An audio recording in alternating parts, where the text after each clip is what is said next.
BC సంఘం జాతీయ అధ్యక్షుడు ఆర్ కృష్ణయ్య కాంగ్రెస్ పార్టీలో చేరనున్నారు. విద్యానగర్లోని ఆర్ కృష్ణయ్యతో ఎంపీ మల్లు రవి భేటీ అయ్యారు. ఆంధ్రప్రదేశ్ వైసీపీ రాజ్యసభ ఎంపీ పదవికి రాజీనామా చేశారు. బీసీ కులగన్న రిజర్వేషన్ల కోసమే తాను రాజ్యసభ పదవికి రాజీనామా చేశానన్నారు. ఆర్ కృష్ణయ్యను కాంగ్రెస్ పార్టీలోకి ఆహ్వానించేందుకు మల్లు రవి భేటీ అయినట్టు చర్చలు జరుగుతున్నాయి. కాంగ్రెస్ పార్టీలో చేరికపై త్వరలో నిర్ణయం తీసుకుంటానని మల్లు రవితో చెప్పిన ఆర్ కృష్ణయ్య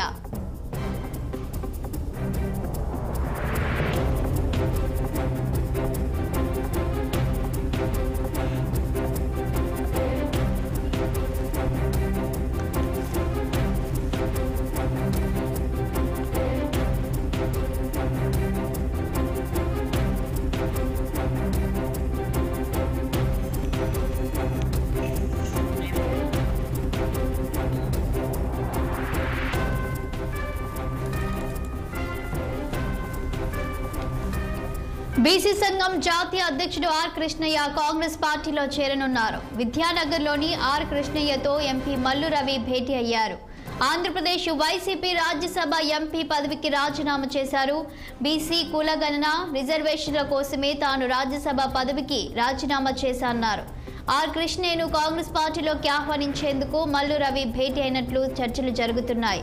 కాంగ్రెస్ పార్టీలో చేరికపై త్వరలో నిర్ణయం తీసుకుంటానని మల్లు రవితో చెప్పారు ఆర్ కృష్ణయ్య. ఇక దీనిపై మరింత సమాచారం మా ప్రతినిధి శ్రీనివాస్ అందిస్తారు. శ్రీనివాస్, చెప్పండి. ఇప్పటికే ఆర్ కృష్ణయ్య రాజ్యసభకు రాజీనామా చేసినట్టు తెలుస్తుంది. అయితే ఆయన కాంగ్రెస్ పార్టీలో చేరడానికి అవకాశాలు ఉన్నాయంటారా? శాలిని, బీసీ సంఘం జాతీయ అధ్యక్షుడు ఆర్ కృష్ణయ్య ఏదైతే నిన్న అంటే వైసీపీ పార్టీ ఆంధ్రప్రదేశ్ లోని వైఎస్ఆర్సీపీ పార్టీ తరఫున రాజ్యసభ ఎంపీగా ఉన్నటువంటి ఆర్ కృష్ణయ్య నిన్న రాజీనామా చేశారు.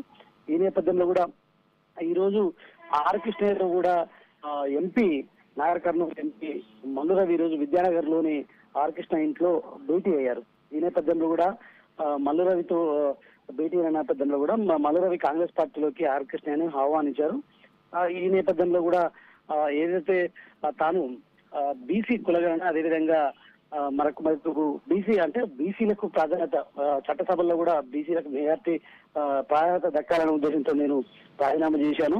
ఆ నేపథ్యంలోనే పోరాటం చేయడానికి నేను రాజీనామా చేసినానని కూడా స్పష్టం చేసినట్టు కూడా తెలుస్తుంది. మరొక వైపు కాంగ్రెస్ పార్టీలో చేరికపై తాను త్వరలో నిర్ణయం తీసుకుంటానని కూడా మల్లు రవితో కూడా ఆర్ కృష్ణ చెప్పినట్టు సమాచారం. సో ఈ నేపథ్యంలో కూడా ఆర్ కృష్ణ గతంలో 2018 అసెంబ్లీ ఎన్నికల్లో కూడా చివరి నిమిషంలో మిర్యాలగూడ అసెంబ్లీ స్థానం నుంచి టికెట్ దక్కించుకోవడంతో పాటు అక్కడ పోటీ చేసి స్వల్ప మెజార్టీతో కూడా ఓడిపోయిన నేపథ్యంలో కూడా అనంతరం వైఎస్ఆర్సీపీ రాజ్యసభ ఎంపీగా కావడం జరిగింది. ఈ నేపథ్యంలో కూడా మరి ఆర్ కృష్ణ ఏదైతే పటగూడికి చేరుకుంటారా లేకపోతే ఏ విధంగా ఆర్ కృష్ణ భవిష్యత్ కార్యాచరణ ఉంటుంది అనేది మాత్రం చూడాల్సింది. సో మొత్తానికైతే ఈరోజు ఆర్ కృష్ణయ్యతో కూడా ఎంపీ మల్లు రవి భేటీ అనేది ప్రాధాన్యత సంతరించుకుంది. 2 రోజుల క్రితం కూడా గాంధీ భవన్ కి ఆర్ కృష్ణయ్య వచ్చి ఏదైతే పిసిసి అధ్యక్షుడు మహేష్ గౌడ్ తో కూడా మర్యాదపూర్వకంగా కలిశారు. అదేవిధంగా బీసీలకు పిసిసి అధ్యక్ష పదవి ఇవ్వడంపై కూడా రాహుల్ గాంధీకి అదేవిధంగా సోనియా గాంధీకి కూడా ధన్యవాదాలు తెలిపిన పరిస్థితి.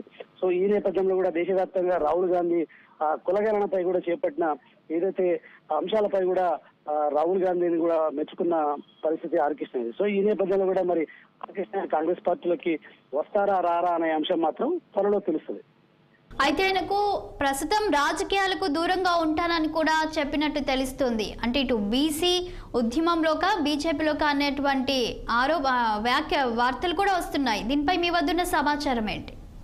ప్రస్తుతం తాను రాజకీయాలకు దూరంగా రాజీనామా చేసిన సందర్భంలో కూడా మీడియాతో మాట్లాడుతూ తాను ప్రస్తుతం అయితే రాజ్యసభ ఎంపీకి రాజీనామా చేసి రాజకీయాలకు దూరంగా ఉంది బీసీ ఉద్యమాన్ని మరింత బలోపేతం చేయడంతో పాటు బీసీలకు దేశవ్యాప్తంగా ప్రాధాన్యత దక్కే విధంగా కూడా చట్టసభల్లో కావచ్చు ఇతర అంశాల్లో కూడా మెజార్టీ అనుకున్న రిజర్వేషన్ ఇప్పటి వరకు పొందలేకపోతున్న నేపథ్యంలో కూడా మెజార్టీ సాధించేందుకు కూడా కృషి చేస్తారని కూడా చెప్పారు. మరొక వైపు ఏదైతే ఇప్పుడు ఈ క్రమంలోనే బీసీలకు న్యాయం జరుగుద్ది. సో ఇదే సరైన సమయం అంటూ కూడా ఈ సమయంలోనే కూడా పోరాటం ఉధృతం చేస్తేనే ఆ బీసీలకు ఏదైతే రావాల్సిన వాటాను దక్కించుకునే అవకాశం ఉంది. కాబట్టి నేను ఉద్యమంలో క్రియాశీలకంగా ఉంటానని కూడా స్పష్టం చేసిన నేపథ్యంలో మరి ఆర్ కృష్ణయ్యని ఎంపీ మల్లు రవి భేటీ అవ్వడం అనేది ప్రాధాన్యత సంతరించుకుంది. ఈ నేపథ్యంలో మరి ఇటు బీజేపీలకు వెళ్తున్నట్టు కూడా ప్రచారం జరుగుతుంది.